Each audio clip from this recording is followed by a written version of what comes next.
tema LTDA, Narvia, Ludoprevención, Universidad de Antioquia, Alturas Villanueva, Serentia Seguros, BMC, SegurApp, Escuela de Gestión Estratégica EGE, Actura, Azonac, Conintec, Delta Plus, Dota Cóndor, Intecon, Hictech, Abot, Ergo IES, Valora Analytic como nuestro principal aliado de comunicaciones empresariales. De paso, saludamos a todas aquellas personas que nos están viendo a través de sus pantallas, gracias al trabajo del equipo técnico que tenemos dispuesto para ellos. Recordemos que al final de cada conferencia estaremos propiciando un espacio para preguntas y respuestas, tanto para las personas que se encuentran en el salón como las personas que nos están acompañando de forma virtual. Vamos a lo que nos convoca en este evento. Damos paso a la conferencia El rol de la ergonomía en la renovación arquitectónica de residencias para adultos mayores con alta dependencia, a cargo de la doctora Isabel Feu, a quien invitamos a acercarse al escenario mientras les comparto su trayectoria profesional. Isabel Feu, ingeniera agrónoma, máster en ergonomía y doctora en ciencias humanas aplicadas por la Universidad de Montreal, ha trabajado como consultora en ergonomía en Francia y Quebec y como ingeniera de investigación junto a destacados referentes.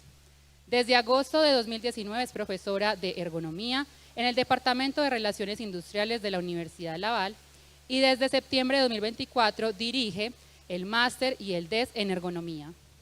Sus investigaciones se centran en el trabajo de cuidado, la discapacidad en el contexto laboral y el diseño ergonómico de sistemas de trabajo y de uso. Adelante. Muchas gracias. Bueno, hola a todos. Podéis entender que el español es mi segunda idioma o la tercera. Así que me excuso, pero le pido perdón, pero vas a ver que las diapositivas tienen bastante texto. Es un apoyo para mí, porque si no, si estoy improvisando, bueno, no sé qué va a pasar. Pues me llamo, ¿se podría bajar un poco el sonido? Un poco fuerte. ¿Mejor aquí? Bueno. Así me llamo Isabel Feu, soy profesora de ergonomía en Quebec y también ergonoma y directora de la maestría en ergonomía. Aquí quiero presentar una investigación que estoy desarrollando con otros investigadores en un centro de larga duración. Y lo que voy a hacer es empezar con un marco general de la investigación, porque es una investigación muy larga que ha empezado hace 5 años, más o menos, o 4 años. Y tenemos como diferentes proyectos por dentro. Así que voy a presentar un poco el tema general, el esquema general de la investigación que cuadra todo. También un poco del contexto social de los centros de larga duración en Quebec, unas preguntas que tenemos cuando estamos haciendo esa investigación y también un ejemplo de lo que podemos hacer en ese tipo de investigación como ergónomo cuando hay problemas de seguridad y salud para las personas, pero también problemas de calidad de vida para las personas que viven en esos centros. No soy yo. ¿Qué pasa? No sé, ¿sí? ¿Qué pasó? Bueno, la pregunta que tengo y que está un poco a la base de los diferentes proyectos que estoy haciendo es ¿quién cuida a los que cuidan? Y eso es la pregunta un poco de base que tengo en esos proyectos. Lo que sabemos es que para los cuidadores, la relación que hay entre la persona y el trabajador es lo que da sentido al trabajo. Y como ergónomos, para la salud también mental de esas personas, tenemos que preguntarnos cómo se puede reforzar esta relación como ergónomos mediante la ergonomía para que tenga un impacto positivo sobre las personas, pero también sobre las personas vulnerables a las que atienden. Y bueno, la segunda pregunta que tenemos siempre es cómo mejorar la salud física, pero también psicológica del personal y contribuir al mismo tiempo a la calidad de los servicios y de la atención que las personas reciben. Esas preguntas, ¿cómo se dice? Estas preguntas se desarrollan en un contexto particular de Quebec, que Quebec, como otras sociedades, es una sociedad que envejece. Pero lo que no se sabe mucho es que es una de las sociedades que envejece más en el mundo. Es justo después de Japón, por ejemplo. Y es la sociedad que envejece más dentro de todo Canadá. Canadá es un estado federal y Quebec es la provincia donde hay el envejecimiento más fuerte. Y con el envejecimiento que viene con un aumento de las discapacidades. Lo que vemos en Quebec es que la mayoría de las personas que tienen más que 55 años viven en sus hogares. ¿Cómo se ve aquí o no? Ah, no, tengo que ponerlo aquí. ¿Veis algo? No, ¿eh? Bueno, viven en sus domicilios, pero hay una proporción significativa que es bastante alta en Quebec, que viven en residencias de ancianos o de centros de larga duración. Tenemos como un continuum de servicios, como se dice en Quebec, entre los diferentes tipos de residencia donde hay esos ancianos. Y el que está a la derecha, el que nos interesa aquí, es donde la complejidad de la población que está viviendo acá es la más fuerte.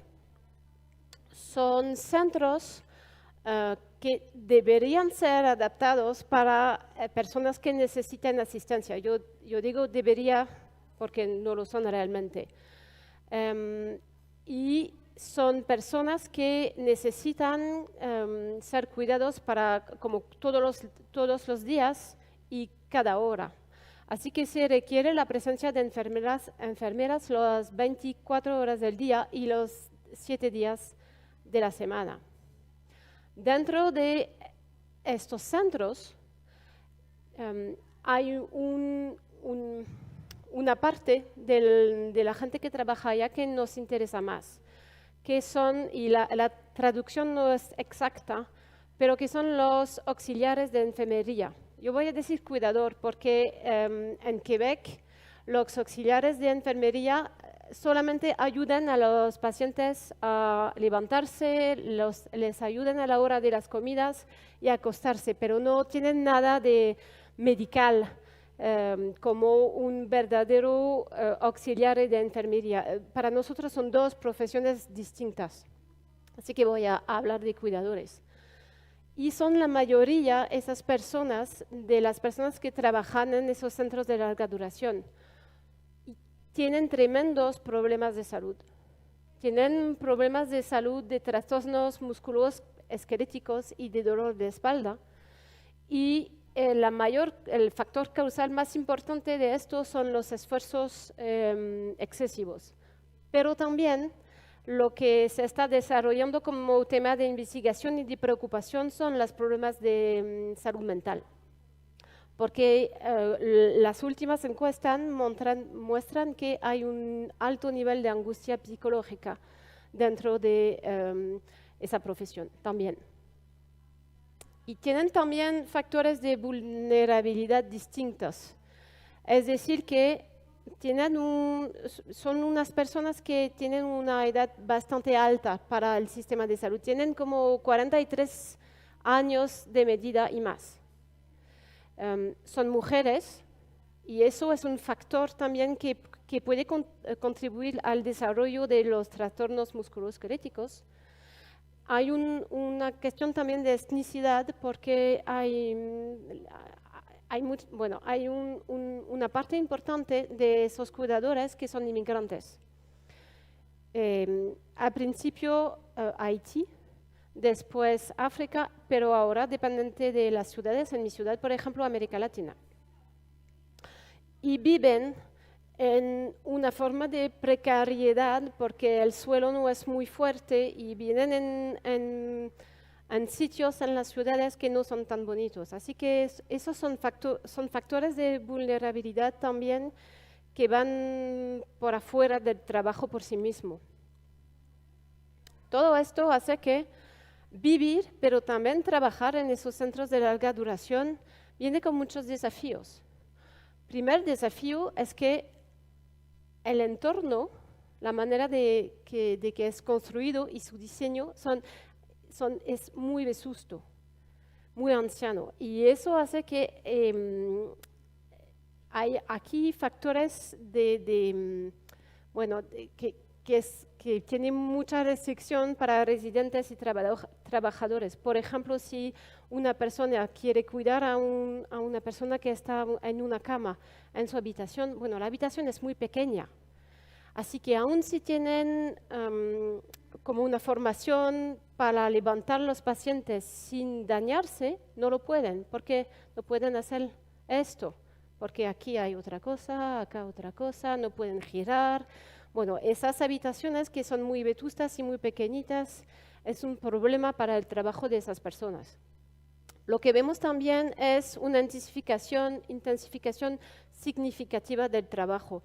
Tenemos en el sistema de salud en Quebec lo del lean management, supongo que todos conocéis aquí lo que es, y impulsa una presión temporal muy fuerte sobre las personas. Además, hay dificultades crecientes debido al envejecimiento de la clientela. Lo que dije antes es que Quebec es una sociedad que está envejeciendo rápidamente y eso se traduce también en las personas que están en esos centros de larga duración. Porque cuando uno habla con los trabajadores de esos centros, dicen, bueno, hace 20 años las personas que vivían aquí venían en el coche. Bueno, eso no existe. Las personas que viven en esos centros de larga duración se quedan más o menos 2 años y después mueren. Hablamos de fin de vida aquí. Y eso, bueno, es un factor, un determinante del trabajo de esas personas. Y también, eso no es una sorpresa, hay una escasez de personal y dificultades de retención. Todo esto hace impactos sobre los trabajadores, pero también en la atención y los servicios que se pueden ofrecer a los residentes. Hay mucho texto, lo siento. Desafortunadamente, esos desafíos que afectan al mismo tiempo el personal como los residentes, a la vez se abordan de manera integrada, sino más bien en silo. En silo dentro de las organizaciones, pero en silo también dentro de las personas que hacen investigación dentro de las universidades. Las disciplinas no se hablan, las personas que se interesan a las personas que están en esos centros de larga duración nunca hablan con las personas que se interesan a la salud y la seguridad de las personas que trabajan. Y bueno, hemos decidido con unos investigadores de diferentes disciplinas que ya teníamos que hacer algo, intentar de hablar entre nosotros y tratar de hacer que se habla también dentro de las organizaciones.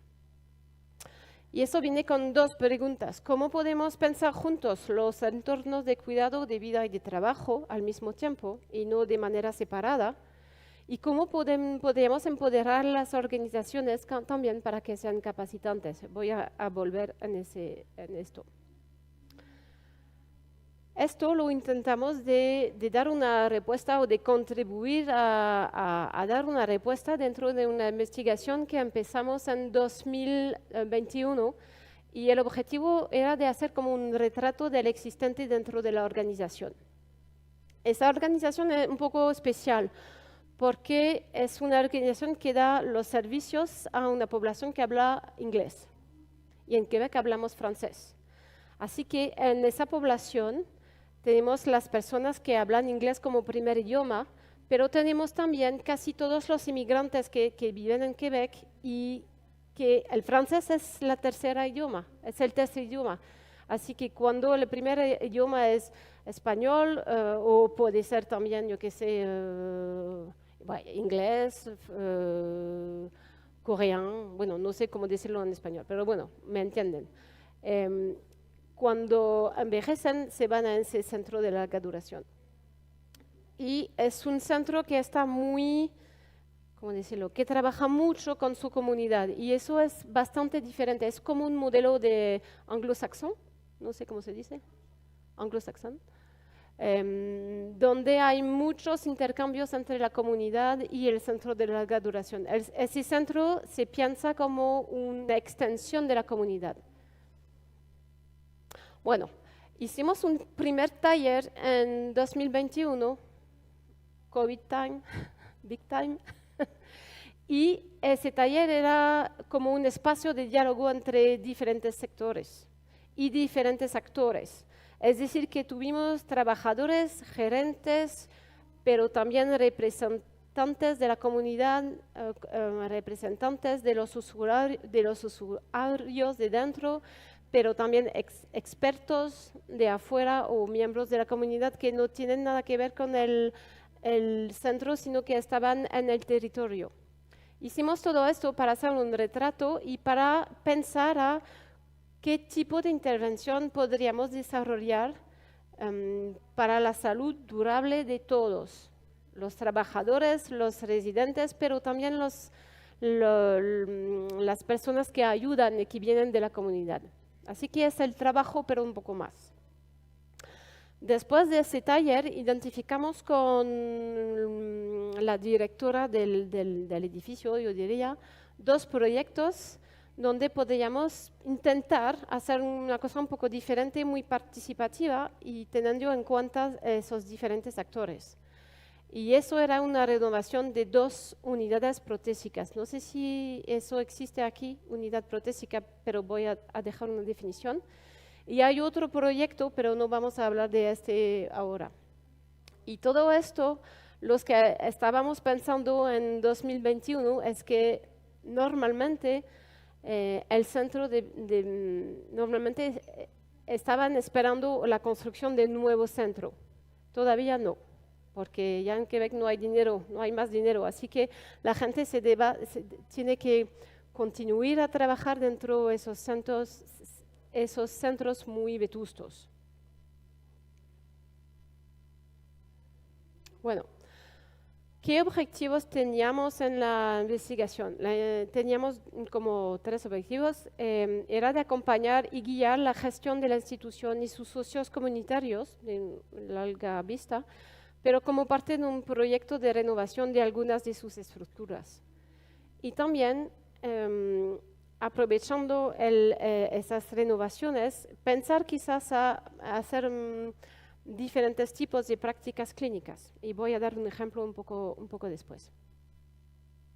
Bueno, ¿qué es una unidad protésica?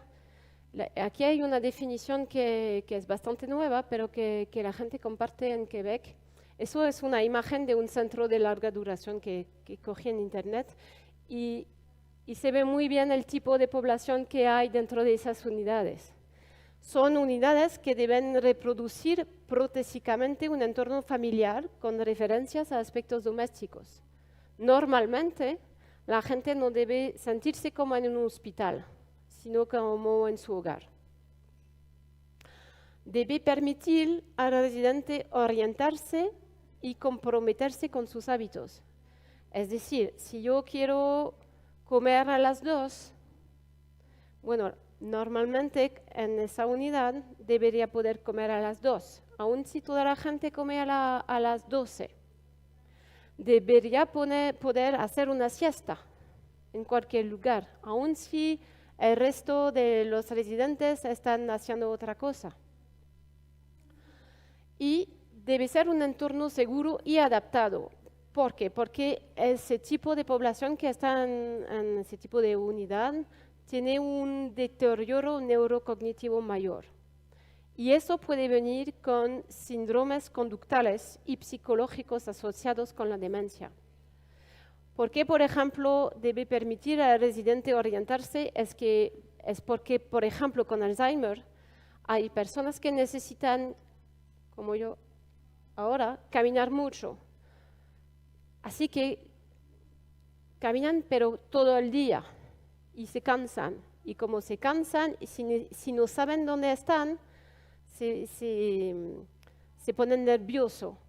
Y eso afecta a los trabajadores, porque como la relación es en el corazón del trabajo, si la persona a quien cuidas se pone nerviosa y está gritando, puede ponerse violenta, bueno, eso afecta a la salud y la seguridad del trabajador.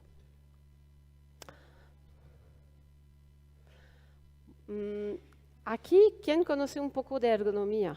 Porque si no hay mucha gente, voy a pasar. ¿Quién conoce un poco? ¿Una? Bueno, hablaremos después, si quieres. No voy a pasar esto. Pero voy a dejar porque se habla de entornos capacitantes. Ese viene de una teoría de una persona que se llama Amartya Sen, que es economista del desarrollo. Y él intentó crear nuevos indicios para medir, ¿cómo se dice?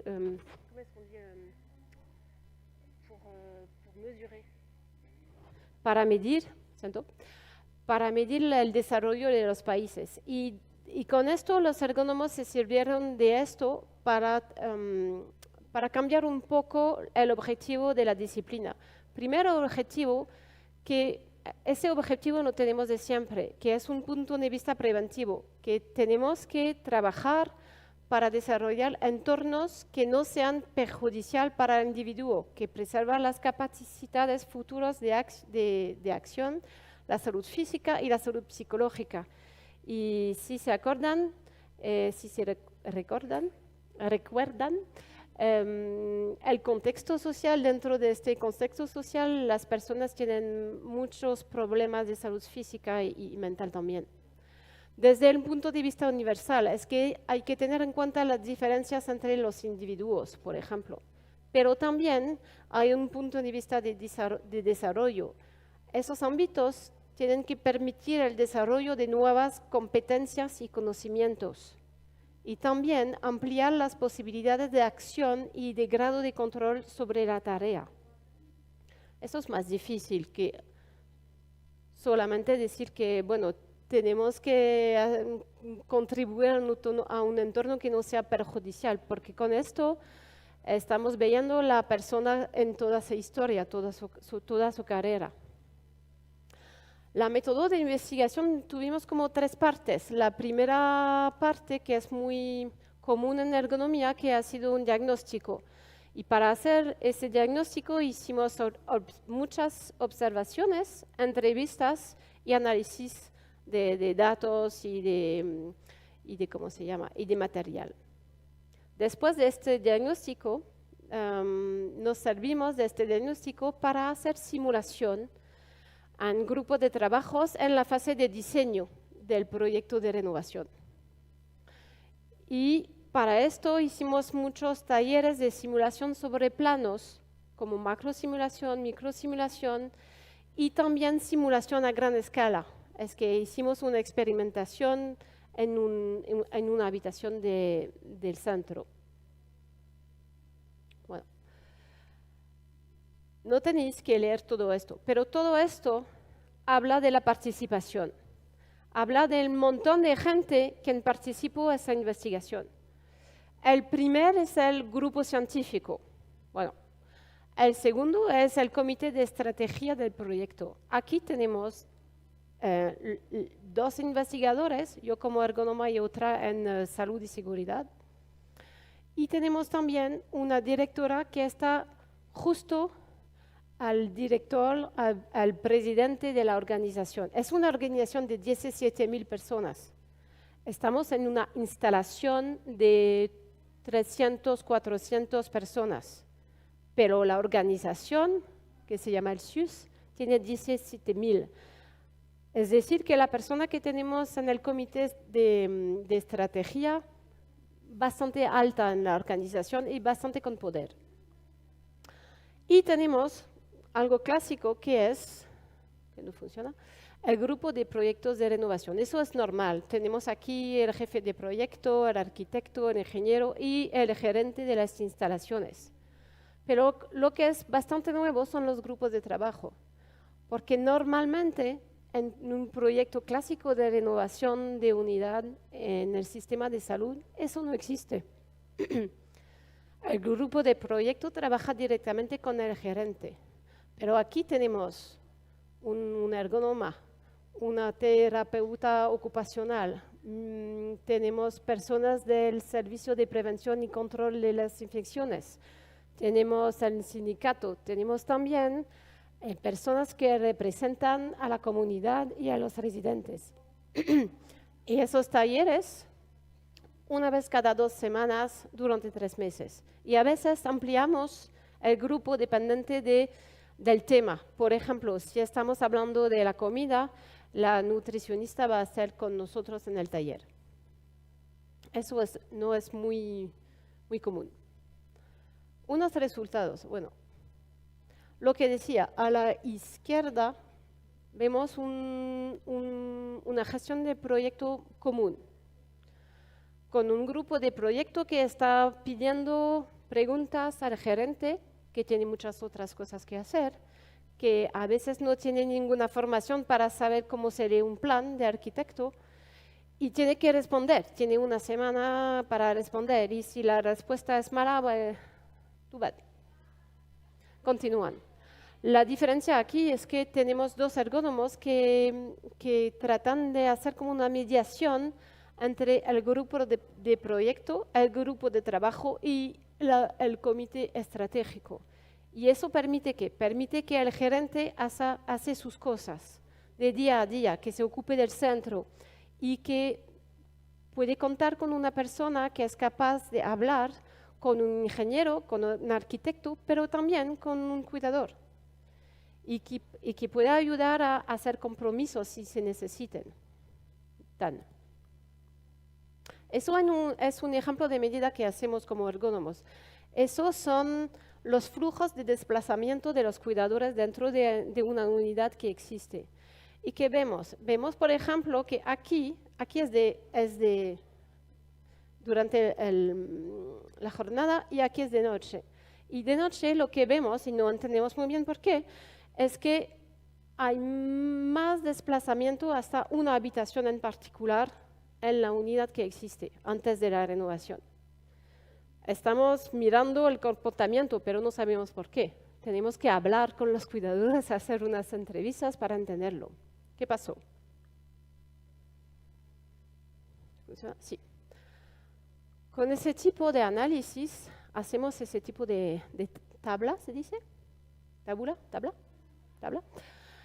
Bueno, al centro hay la actividad, no lo que se suponen que hagan, pero lo que hacen de verdad. De noche, de día, de fin de semana, el ergónomo tiene que observar todo esto. Por ejemplo, se ve que en tema de actividad, los cuidadores tienen que monitorizar mucho a la gente porque tienen problemas de conducta y se pueden pelear entre ellos. Tienen también que desplazar mucho y no pueden muy bien utilizar las técnicas de desplazamiento de pacientes. ¿Y eso por qué? Esos son los determinantes que tenemos a la izquierda, porque las habitaciones son pequeñas y los pasillos son largos. ¿Qué consecuencia? A la derecha, la consecuencia es una disminución de la seguridad para los pacientes y también riesgos de entornos musculoesqueletales y de fatiga. Y vemos también en esa diapositiva, no sé si se ve muy bien, pero aquí se ve acompaña a un residente al baño. Estrategia, lo decía, por la noche va a un dormitorio en particularidad. La estrategia es el uso de un baño privado en un dormitorio como baño compartido. ¿Y eso por qué? ¿Por qué hacen esto? Porque 2 meses antes, porque los pasillos son largos y que son solamente 2 personas de noche para personas que tienen demencia y todo, estaban en un baño al otro lado del pasillo. Uno al lado, el otro lado. Y los residentes solos. ¿Qué pasó? Uno cayó y murió. Y bueno, los cuidadores no quieren esto. El sentido del trabajo es cuidar, no que hay nadie que muere durante su trabajo. Una estrategia ha sido de utilizar un dormitorio de una persona en particular para que la gente se pueda ir al baño y así pueden escuchar si hay un problema y pueden intervenir muy rápido. Pero normalmente no deberían hacer esto, porque haciendo esto es una violación de la privacidad de la habitación del paciente, porque la habitación es como el hogar, es algo privado. Normalmente nadie debería ir al baño de una persona en particular, así que no respeta la misión de la organización haciendo esto, pero lo necesitan. Es un tema de seguridad también para las personas, así que tienen que hacer un compromiso y ese compromiso permite que mejora la seguridad de los otros pacientes y también reduce la fatiga y el estrés, porque no quieren que haya otra persona muriendo durante el trabajo, ¿no? ¿Qué hacemos con esto después? Lo que hacemos es que, si se acuerdan, estamos en un proyecto arquitecto, ¿no? Así que el arquitecto, bueno, hace planes, es su trabajo. Y nosotros lo que queremos es ver si en esos planes el trabajo va a ser más fácil, va a tener menos riesgos para los pacientes, pero para los cuidadores también. Así que, ¿qué hacemos con el diagnóstico? Lo que vemos es que hay unos requisitos que se tienen que cumplir. Vemos que hay numerosos viajes para esos cuidadores. Lo que queremos ver en el plan es si el arquitecto ha hecho las áreas comunes cercanas entre sí para disminuir los desplazamientos. Vemos también que ya hay un tema de monitoreo de seguridad de los pacientes que queremos ver. Si los planes permiten promover visuales en las salas de bienestar y del comedor. Y otra cosa, la comunicación entre profesionales. Eso es un tema que pasa en todos ese tipo de centros. Y queremos ver si el plan permite la ayuda mutua y la comunicación entre los trabajadores. Bueno, esos son 2 planes. Este plan es el de la izquierda, es el primer que hizo el arquitecto. Así que estamos en el taller con 10 o 15 personas y estamos haciendo como escenario de trabajo y estamos jugando con las personas que están acerca del plan y estamos jugando y estamos viendo si la propuesta permite todo lo de anterior. ¿Dónde está? Promover visuales, permitir la ayuda, que si las áreas comunes están cerca o no. Y bueno, lo que pasó, por ejemplo, es que aquí en rojo pienso que se habla de sala de guardia o sala de enfermeras. Estación de enfermería, gracias. Y con esto no se podía muy bien ver a las personas por aquí porque no hay ventanas, habían muros y no sé qué. Bueno, haciendo las simulaciones fuimos capaces de ver con el arquitecto que tenía que cambiar el sitio. Así que el puesto se cambió de sitio aquí al final. El arquitecto había propuesto que el cuartel de baño como colectivo sea al final del pasillo. Aquí hicimos un compromiso. No estaba tan bueno por lo tema de los desplazamientos, de la fatiga de los cuidadores. Pero estaba mejor para los pacientes porque está lejos del ruido que hay en los espacios centrales. Así que se podía pensar que los residentes van a ser más tranquilos. Y eso también ayuda al trabajo. Así que a veces como ergónomos sabemos que estamos haciendo compromisos, que para la fatiga, los desplazamientos, no tan bien, ese tipo de cambio. Pero para el estrés y la calidad de la relación y el sentido que uno da a su trabajo, mejor. Así que se quedó allá. Y aquí había ese famoso cuartel de baño que querían destruir porque querían como no sé cómo se dice, querían ampliar el salón y querían destruir esto. Pero con lo que habíamos visto, esa estrategia de la noche, conseguimos crear aquí un pequeño baño cerca de todo, cerca del salón, cerca de la comida, cerca del puesto de enfermerías. Y eso viene del diagnóstico del trabajo real, no el trabajo que tienen que hacer, pero lo que hacen con una estrategia que que al gerente no le gustaba mucho esta estrategia, pero era necesaria.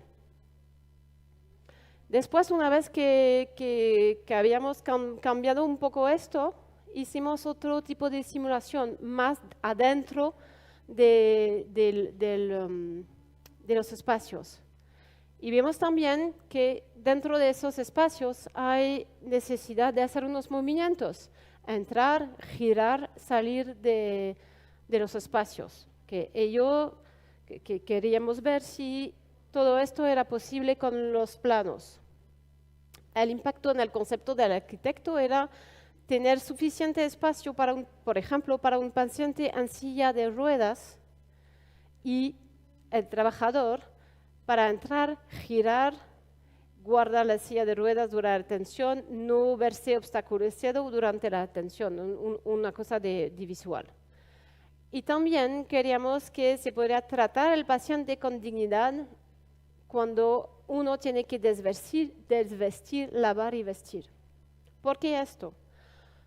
Porque en Quebec, como esos centros, hay muchos centros que no fueron construidos al principio por ese tipo.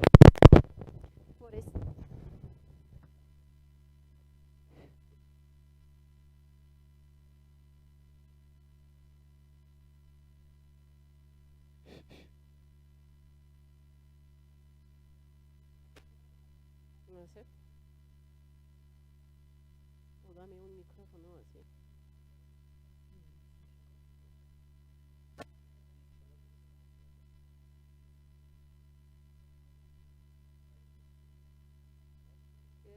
¿Otra vez? Ok.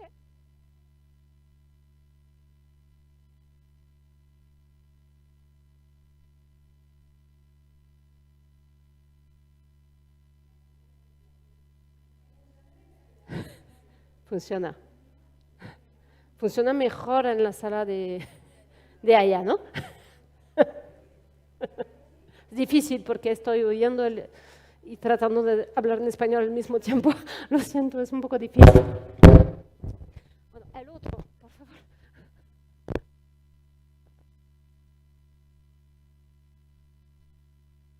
Check, check. Bien. ¿Funciona? Sí.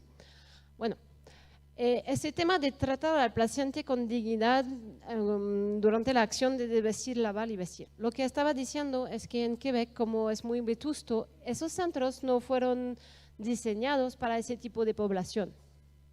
Y eso hace, por ejemplo, que toda la gente no puede bañarse en su habitación, su dormitorio, tiene que utilizar un cuarto de baño como colectivo.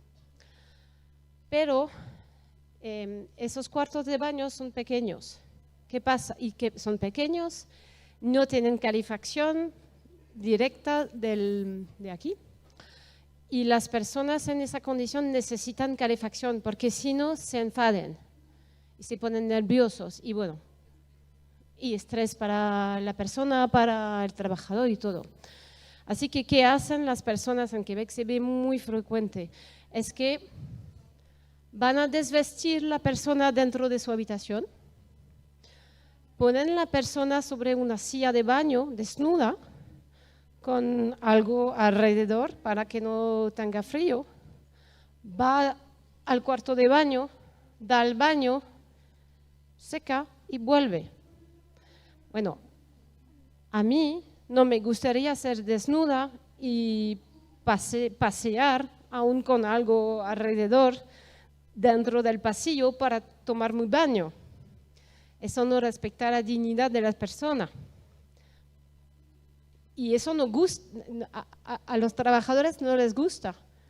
No tiene sentido para ellos, pero tienen que hacerlo porque los cuarteles de baños son demasiado pequeños y no tienen calefacción y no tienen, bueno, faltan de muchas cosas.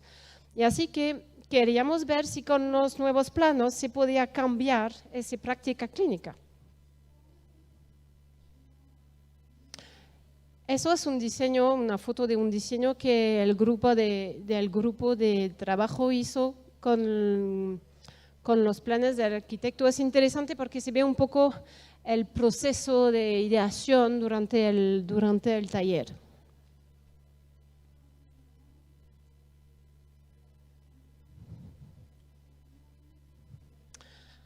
A la izquierda lo que vemos es el primer plan del arquitecto. A la derecha es el plan después de los talleres. Una cosa que no mencioné es que el arquitecto estaba presente a cada taller, porque a ella le gustaba ese proceso participativo y lo que estaba haciendo es que durante esa ideación estaba con las personas cambiando, proponiendo transformaciones y aún si parece muy pequeñito, cambió mucho, porque por ejemplo, cambiamos, no sé si se ve muy bien, pero alrededor del inodoro, al principio no había nada, ninguna cosa para apoyarse. Pero hay unas personas, unas residentes que sí pueden con ayuda hacer unas cositas y cuando lo hacen, ¿quién no está dando esfuerzo? Es el trabajador. Así que si podemos desarrollar la autonomía, lo que queda de la autonomía de las personas que están en esas unidades, eso quiere decir menos riesgos para el trabajador. Así que esos pequeños apoyos han sido importantes. Hemos cambiado también esto y misma cosa, la persona puede apoyarse y puede empezar a bañarse un poquín sola y puede esperar un poco cuando el trabajador está poniendo todas sus cosas, puede esperar un poquitín porque puede apoyarse. Bueno, lo que no se ve muy bien es tenemos aquí una calefacción que viene del techo, ¿se dice?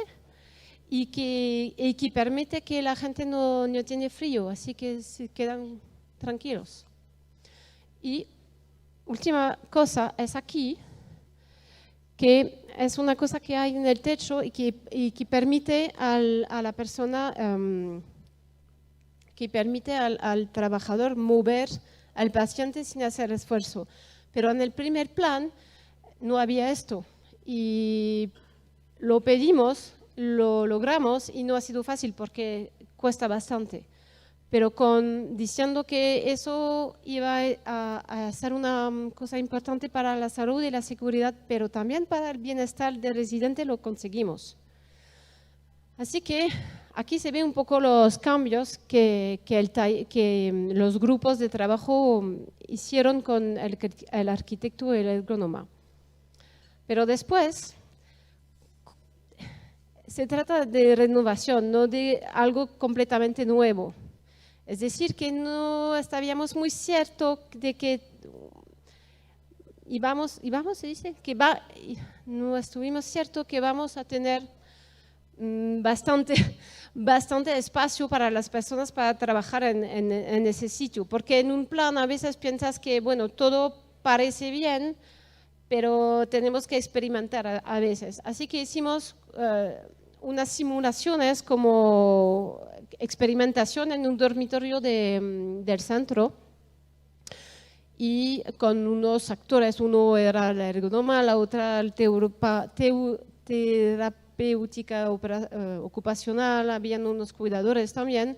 Hicimos cosas para simular los muebles y todo. Y eso nos permitió ver, por ejemplo, que los varas de apoyo teníamos que cambiarla un poco porque no iba a caer muy bien en el espacio. Y también un efecto interesante es que para los cuidadores que no habían participado a todos los talleres, vernos, hablar con nosotros, ver lo de la simulación, dar unas ideas nuevas, y eso ha sido muy importante en el proceso de participación. Pienso que hay que cambiar la... Ah, no, ¿funciona aquí? Ah, está bien. Bueno, unas fotos de lo que logramos. Eso es el nuevo pasillo y tiene mucho más luz natural que antes, y lo que es interesante, no lo podéis ver, pero que los trabajadores pueden cambiar la luz, la intensidad de la luz. Eso es dar control sobre el entorno, sobre la tarea, porque a las 5 de la tarde, cuando las personas empiezan se cansan y se habla de personas con demencia, si bajas la luz, toda la gente se calma. Lo mismo con niños, un poquito, ¿no? Y eso les permite jugar un poco con el estado de las personas que están en la unidad.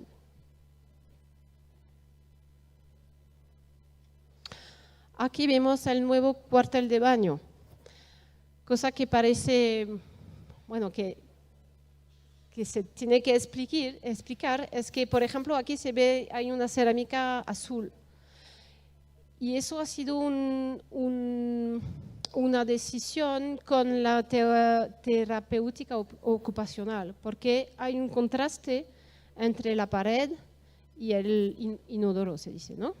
Bueno, para los hombres que viven aquí, mejor, porque saben dónde está. Lo ven, lo entienden. Y así que hacen lo que necesitan hacer, pero en el buen lugar. Y eso ahora, por ejemplo, esa cosa de contraste se utiliza en otros centros de larga duración. Porque es mucho más fácil para los trabajadores también, no tienen que hacer nada con los daños después. Eso es el comedor, donde tenemos ese cuartel de baño aquí, que está muy cerca de la zona de comida. Así que cuando una persona va al baño, se puede oír lo que está pasando y se puede intervenir muy rápido si hay un problema.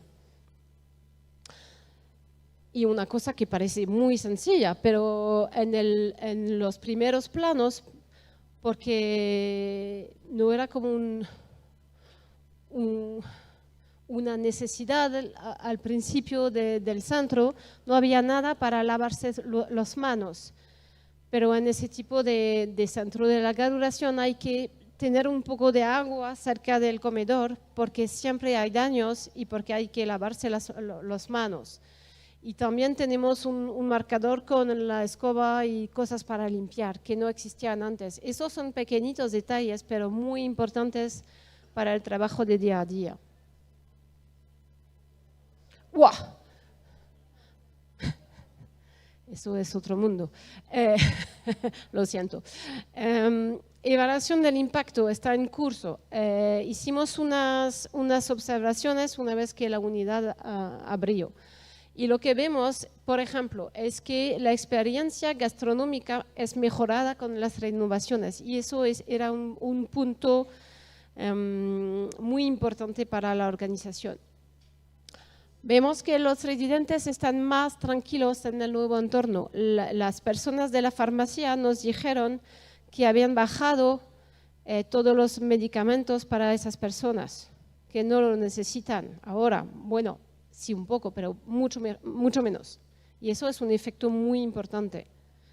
Es decir, que el medio ambiente, en vez de dar medicamentos, el medio ambiente está haciendo este rol de los medicamentos. Y también vemos que mejora la participación social de los residentes, y eso no lo habíamos pensado, pero como son más tranquilos, pueden hacer cosas afuera de la unidad. Y para las personas que están haciendo trabajo de ocio con ellos, es mucho más fácil, porque pueden dejar la unidad, pero pueden volver en la unidad, porque a la gente le gusta la unidad, pero antes era casi imposible de salir esas personas de la unidad, porque estaba demasiado con la demencia y todo, no estaban bastante tranquilos. Pero aquí se ve que también hay un efecto que, bueno, para nosotros, bueno, mejor. Y también un trabajo simplificado, porque para los cuidadores es más fácil el cuidado de higiene, todo el tiempo de la comida es mucho más fácil. Lo que decía antes, para las personas que se ocupan del odio, pero también para las personas que son voluntariados de la comunidad, ahora están ayudando dentro de la unidad. Tema de conclusión, del punto de vista de la ergonomía, todo esto necesita unas habilidades técnicas. Para las personas que piensan que la ergonomía es fácil, se necesita unas habilidades particulares. Y eso, por ejemplo, es saber leer un plan de arquitecto y saber hablar el lenguaje de los arquitectos o de los ingenieros. Y también saber interactuar con el soporte de la simulación. Necesita también habilidades estratégicas y de comunicación. Y saber cuándo intervenir en el momento adecuado, porque si estamos hablando del inodoro y que el arquitecto está tratando de hacer los planes macro, no va a entender nada y vamos a nunca poder cambiar cosas. Así que saber cuándo decir la cosa hacia quién es una habilidad que tiene que desarrollar. Y para acabar, lo importante es el soporte de los ergónomos del fin hasta el final, porque estuvimos acá durante las obras y también cuando la unidad abrió. Y lo que hicimos es dar una visita con el grupo de trabajo, con los usuarios, con las personas que habían participado al proceso. E hicieron una cosa muy sencilla, trajeron de abrir las puertas de los dormitorios y no había ninguna llave que funcionaba. Pero sin ellos, lo que hubiera pasado es que a la entrada con los residentes, al día 1, ninguna llave hubiera funcionado. Pero haciendo la visita con el grupo de trabajo antes, vimos unas cosas tan sencillas que estas. Y eso no tiene nada que ver con el arquitecto, sino con los procesos dentro de la organización de modo normal, ¿no? Y lo que es muy difícil, pero supongo que eso es una cosa también que ocurre en salud y seguridad de trabajo, es que hemos tenido múltiples cambios administrativos. Los actores, los gerentes cambian a una velocidad muy importante, porque el sistema de salud en Quebec se hacen cambios, pero casi cada 6 meses, así que la gente se va. Y la persona quien tiene la memoria del proyecto, el ergónomo, porque estamos aquí desde del principio hasta el final y podemos explicar por qué unas decisiones se cogieron así, porque podemos explicar el proceso, podemos explicar por qué el diseño se hizo de esa manera.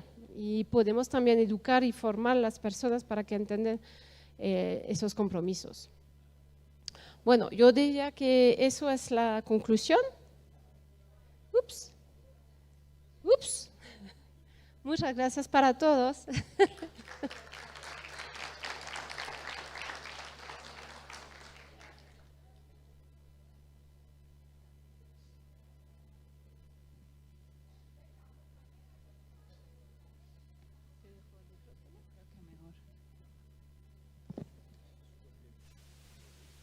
Hola, gracias doctora.